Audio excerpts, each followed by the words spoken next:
and see the long-term benefits of keeping their children in school. Building knowledge and learning society is an urgent priority of the current government. In the policy statement to the Member of Parliament, which was delivered by Excellency Prime Minister Abhisit on the 29th December 2008, we set clear goals on education and guarantee continuity to education reform, which was expressed in the 1999 National Education Act and the 2002 Amendment. The 15-year truly free education was one of the 18 projects approved by the Cabinet in January this year as part of our economic stimulus package. With economic crisis being felt, we anticipate that many families will face economic hardship, which could result in taking their children out of school. This will reduce their employment options later on in life. Therefore, the 15-year truly free education was introduced particularly to help low-income families, and of course target students from kindergarten to the end of secondary school. The 19 billion baht budget will cover tuition fees, textbook, and even uniforms for 12 million or so students. Free education will start next month in May 2009. Let me talk a bit more about education reform. We have identified key strategy for improving education administration and management. Student achievement and learning will continue to be the central concern. And there will be increased attention for teachers to focus only on teaching and giving administrative tasks to others. This is what we call returning teachers to our children, to our students. On the curriculum, we continue to stress sufficient economy philosophy advocated by His Majesty the King, and we will focus on making the curriculum more relevant to industry requirements and labor market trends. We emphasize the importance of R&D to enhance Thailand's competitiveness and to ensure sustainable use of resources. A key to success to these two areas will be effective partnership with the private sector and the communities. Today's world changes very quickly, so people need to continue to update their knowledge and acquire new skills to stay competitive in getting jobs. Therefore, we have training and reskilling courses which have been designed in partnership with industry and employers. We have established lifelong learning centers in every educational area nationwide to create more opportunities for each person to manage their own learning and development. In the Prime Minister's recent message to children for the National Children's Day, he urged that young people be aware of the importance of education and to strive for lifelong learning.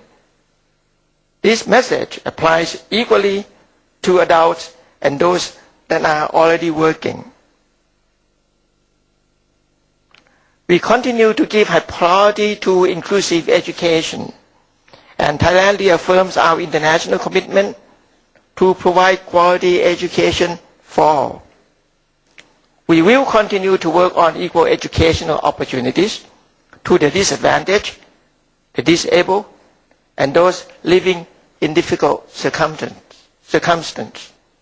Over the years, we have looked at ways to increase access to education by integrating these groups into regular schools, as well as developing wider awareness, understanding, and appreciation of diversity at all levels.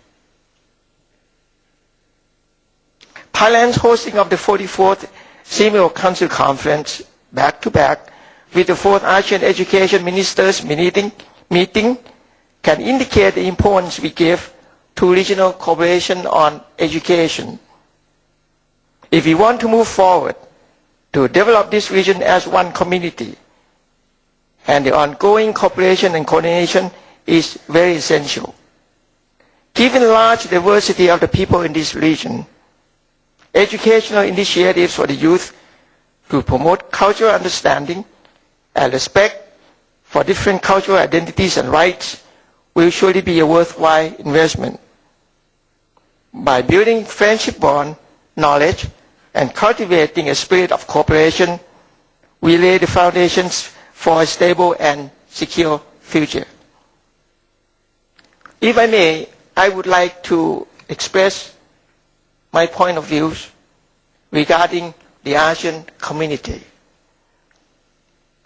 I will only take a few minutes to speak out my mind. When we had meetings a month ago about ASEAN community, I'm sure that some of us here have been to B school before. If you have been to B school for one period of time, they always say that small is beautiful. And I'm sure that some of you would have been to B school at another period of time, they'll say big is even prettier. ASEAN community is on the concept of big is beautiful. But I would like to stress that we could be big and we could be small and efficient as well. Education is the backbone.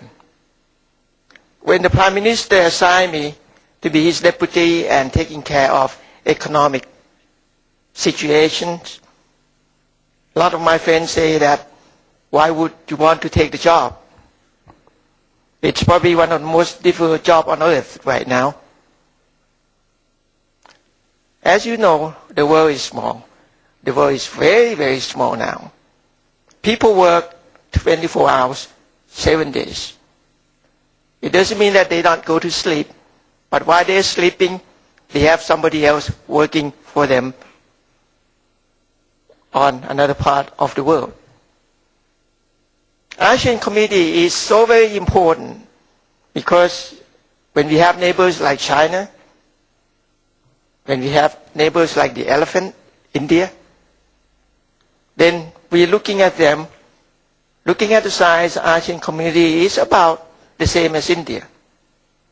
Economically, Thailand, Singapore, or Malaysia, I doubt if we can compete with our neighbors like China or India. But if we combine forces, if we be very competitive within ourselves, I think the diversification that we have, we can truly compete in the international world. Give you some examples of education. China is now the manufacturing of the world.